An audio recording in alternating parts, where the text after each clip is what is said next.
자, 이번에는 오늘 아침 브리핑인데요. 이 제철 과일, 제철 채소 맛도 좋고 영양가도 좋은데 오늘 준비한 제철 채소는 어떤 건가요? 고구마예요. 예. 요즘 많이들 사드시죠? 근데 고구마가 맛없다고 걱정하지 마세요. 아주 간단하게 달콤한 고구마 만드는 비법 잠시 후에 전해드리고요. 오늘 아침 브리핑 첫 번째 소식입니다. 충북 괴산군에서 정체 모를 십자가와 천사 형상이 나타나 화제가 되고 있습니다. 그 비밀은 뭘까요? 충북 괴산군으로 가보시죠. 오늘 아침 브리핑입니다. 인터넷을 떠들썩하게 만든 화제의 사진 한 장. 계곡 물 안에 십자가와 천사가 나타났다. 사진 속 진실을 찾아 나섰습니다. 혹시 어딘지 아시나요? 여기 이거 칠성에 있는 가론구곡인 것 같은데? 이거 갈롱 계곡 아니에요? 한 걸음에 달려간 곳은 충북 괴산의 가른구곡. 자, 실제 그럴까요? 공개합니다. 약간 보이는 것 같긴 한데요. 이 사진을 찍은 분은 알지 않을까요? 저쪽에 잘 찍으시는 분이 한 분 계시는데 거기 그분이 찍으신 거 아닌가요? 괴산에서 사진 찍기로 유명한 이분, 혹시 이 사진 아세요? 잘 알죠. 제가 찍은 사진인데요. 이 시간대에 딱 찍기가 좋아요. 사진 찍기 딱 좋은 시간이 있다고 하시는데 과연 이번에는 선명하게 볼 수 있을까? 따라가 봤습니다. 저기. 저기라고 하시는데 어떻게 여러분은 보이시나요? 저는 지금 안 보이는데요? 아, 여기 지금 저기로 가셔서 보시면 보일 거예요. 자, 시간이 흐르자 서서히 모습을 드러내는 십자가와 천사 형상. 정말 사진 속 그대로입니다. 더 자세히 한번 볼까요? 십자가에 못 박힌 예수님과 그 옆에 날개 달린 천사까지 확실히 비슷하죠. 자, 이렇다 보니 발빠르게 입소문을 듣고 많은 분들이 구경을 하러 오십니다.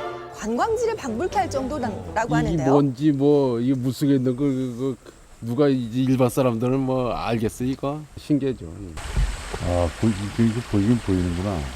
십자가 모양이 확실히 눈에 띄긴 하네요. 그렇죠. 이분은 두 번이나 오셨군요. 못 본 것 같아요. 왜 못 보셨어요? 오후에 오니까 없더라고요. 5월과 10월, 시간은 오전 10시 30분에서 12시 이전까지만 볼 수 있다고 합니다. 자, 그렇다면 왜 이런 현상이 보이는 걸까요? 첫 번째 추측. 그림자 아닐까요? 나무 그림자 비치는 것 같은데요? 그래서 주변을 둘러봤지만 계곡물에 나무 그림자가 비추기엔 거리가 너무 멀었습니다. 이건 아니고요. 두 번째 추측 뭘까요? 물속에 십자가 모양이 이게 돌이 있나? 자, 확인을 위해서라면 차가운 계곡물도 마다않지 않는 우리 제작진. 수면 아래 십자가 모양의 돌 없습니다. 자, 그렇다면 대체 진짜 이유는 뭘까요? 지질학과 교수와 함께 계곡 주변을 둘러봤습니다. 황암에는 아주 전형적으로 수직으로 깨진 면들이 두 방향이 존재를 해요. 지금 요 계곡에 이제 십자가 형상이 나타나는 부분이 바로 그 수직으로 깨진 두 전리가 만나는 곳입니다. 태양이 지금 저 방향에 있을 때만 이런 그림자가 나타나는 거거든요. 그 부분이 이제 해가 드리워지면 좀 이렇게 그림자를 형성하면서 십자가가 선명하게 드러나는 거죠. 이 신기한 현상에 마을은 들뜬 분위기. 어제도 오고 오늘도 오고 사람 많이 와. 많이 오더라고. 그런 현상이 거기 있다 하는 걸 하면 또 그 보러 올 사람도 있지. 탄생 600주년을 맞은 괴산군. 이번 일로 마을 주민들에게 더 좋은 일이 생겼으면 좋겠습니다. 오늘 아침 브리핑 다음 소식입니다. 수확이 한창인 고구마밭. 잘 염은 핵고구마. 하지만 아는 사람들만 먹는 고구마가 따로 있어.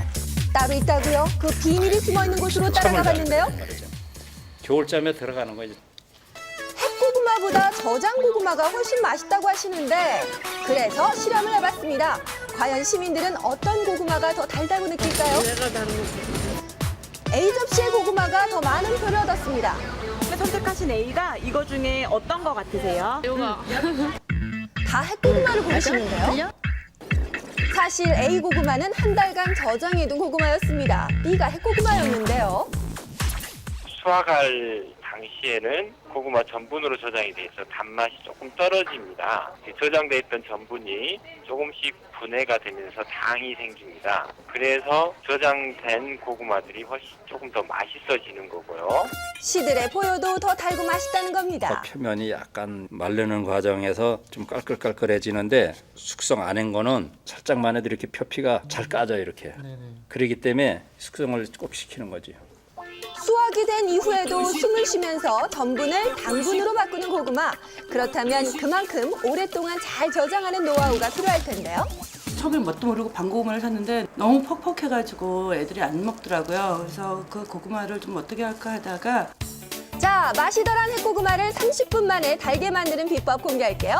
먼저 고구마를 씻을 때는 온수를 사용해야 하고요. 60도에 맞춘 오븐에 넣거나 온수에 30분 동안 담궈뒀다가 평소와 똑같이 굽거나 쪄주기만 하면 완성이 된다고 합니다. 맛은 어떨까요? 정말 이거는 달달해졌을까요? 숙성된 고구마 맛이 나요. 물에 30분 동안 담겨져 있어서 그런지 굉장히 달면서 촉촉해요. 30분 만에 고구마가 얼마나 달달해질 수 있을까요? 햇고구마 한 개를 반은 60도의 따뜻한 물에 반은 그냥 상온에 놔뒀습니다. 이렇게 30분이 흐른 후 같은 냄비에 삶아서 당도를 한번 체크를 해보기로 했는데요. 그 결과는 하나의 고구마였지만 따뜻한 물에 담궈뒀던 쪽의 당도가 더 높아진 것을 확인할 수 있었습니다. 그 효소가 활동할 수 있는 시간이 오래 지속이 되다 보니까 훨씬 전분에서 당으로 바뀌는 게 많아져서 단맛이 증가하게 됩니다. 고구마 안의 효소를 활성화시키면 짧은 시간 내에 달게 만들 수 있다는 건데요. 올가을 햇고구마 더 달고 맛있게 즐겨보세요. 오늘 아침 브리핑 마지막 소식입니다. 월동 준비의 필수품으로 떠오르고 있는 발열레이.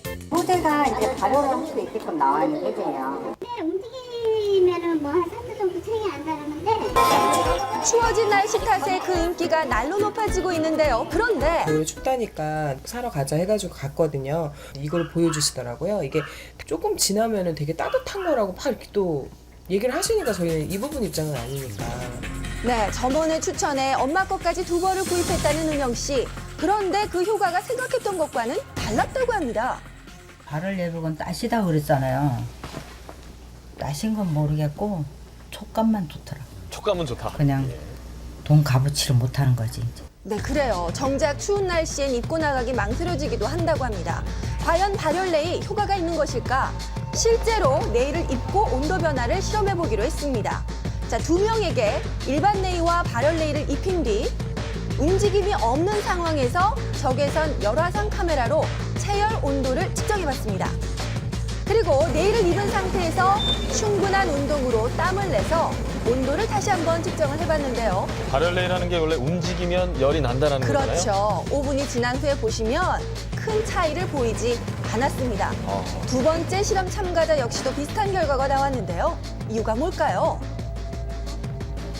일반적으로 발열레이가 2도에서 3도 정도 표면 그 온도의 상승이 있다고 알려져 있는데요. 그건 개인이 이제 땀이 흘리는 정도에 따라 다르고 일반적인 내복의 경우에도 한 1.5도에서 2도 정도의 온도 상승이 있기 때문에 상대적으로 한 0.5도 정도의 차이가 나게 되고 크게 차이가 없다라고 느끼는 것 같습니다.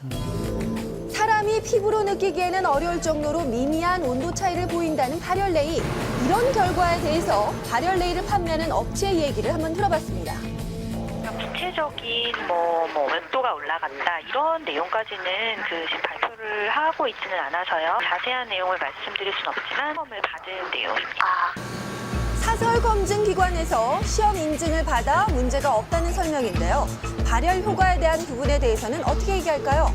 제품이 그냥 열을 확 일으킨다는 이런 취지로 쓴 게 아니라 어쩌면 그 제품을 어떤 좀 특징을 좀 명확하게 알 수 있고 기능들을 이제 설명해주기 위해서 이제 쓴 거죠. 최소한의 어떤 제품을 홍보할 수 있는 기본 아주 최소한의 마케팅 아닐까요? 현재까지는 발열에 대해 객관적으로 검증할 수 있는 기준이 없는 상태입니다. 발열이라는 이름으로 그러니까 시험을 하고 있지는 않고요. 온도 변화라는 이름으로 실험을 일단 해드리고 있거든요. 근데 그 기준 정하고 측정하고 하는 거는 국내 규격이 일단 없으니까 그래서 나름이세요. 이름을 갖다 붙이기 진짜. 기념이라고 얼핏 기억하거든요. 이게 향후 1, 2년 안에 발간까지는 될 수 있지 않을까 그렇게 생각은 드는데 그걸 정확하게 언제쯤 될 것이다 그렇게 저희가 맞춰서 말씀드리기 좀 힘들고요. 네, 오늘 아침 브리핑 함께 보셨습니다. 이제 날씨가 본격적으로 추워지면서 내복 준비하시는 분들 많아질 것 같은데요. 예. 최근 몇 년 사이 이 발열레이에 대한 관심이 굉장히 뜨겁습니다. 그래서 저희 오늘 아침에 한번 직접 실험을 해봤는데 결과만 놓고 봤을 때는 사실 큰 차이는 없다 이렇게 정리를 할 수 있을 것 같습니다. 그만큼 이 명확한 기준이 없다라는 게 소비자들 혼란이 좀 가중되지 않나 싶은데 그래요. 어떻게 보면 주관적 기준이 아닐까 싶어요. 그렇습니다. 예. 사실 미미한 온도 상승을 가지고 우리가 발열이다라고 얘기하기에는 정확한 기준이 마련되어 있지 않은 상황입니다. 그래서 시간상으로 봤을 때 한 2년여 정도 걸린다고 하는데요. 그 기준 마련이 시급해 보입니다. 예, 또 추워지면 내일뿐만 아니라 저는 달콤한 고구마 생각나는데 60도만 기억하면 맛있는 고구마 먹을 수 있겠고 또 네. 영양에도 굉장히 좋죠. 고구마 좋습니다. 고구마는요, 식이섬유가 정말 풍부해서요, 대장 운동을 촉진해서 변비도 예방하고요, 몸속에 있는 콜레스테롤을 몸 밖으로 배출해 주는 데도 좋아요. 근데 또 중요한 게 있어요. 고구마를요, 하루에 한 개만 먹어도요, 하루에 필요한 비타민C를 모두 섭취할 수 있을 정도로 비타민C도 아주 풍부하게 들어 있습니다. 고구마가 제철인데요. 고구마로 가을 건강 챙기셨으면 좋겠습니다. 네.